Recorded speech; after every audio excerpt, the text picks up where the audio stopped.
saya Kezia Lala, saya sedang bersama teman saya nama Regina dan Clarissa.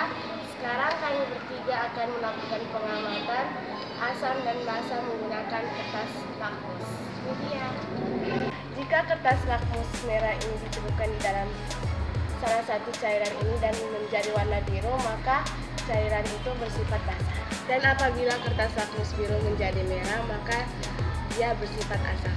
Marilah kita mengamati.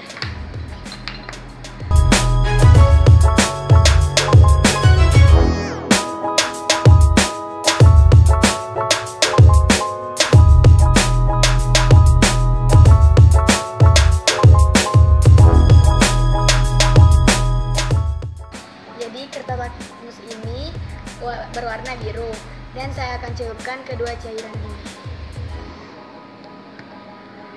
Ore, ini hasilnya. Jadi teman-teman, lakmus biru menjadi warna merah. Jadi sifat cairannya itu adalah asam.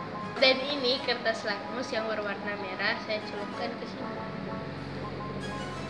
Dadah. Jadi teman-teman, ini lakmus berwarna merah. Jika dicelupkan pada larutan ini, dia akan menjadi berwarna biru, berarti dia bersifat basah. Jadi bisa disimpulkan larutan ini bersifat basah dan larutan yang satu ini bersifat asam.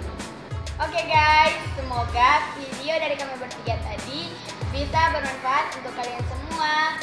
Oh iya, jangan lupa like, comment, and subscribe channelnya Kak Bagus. Bye.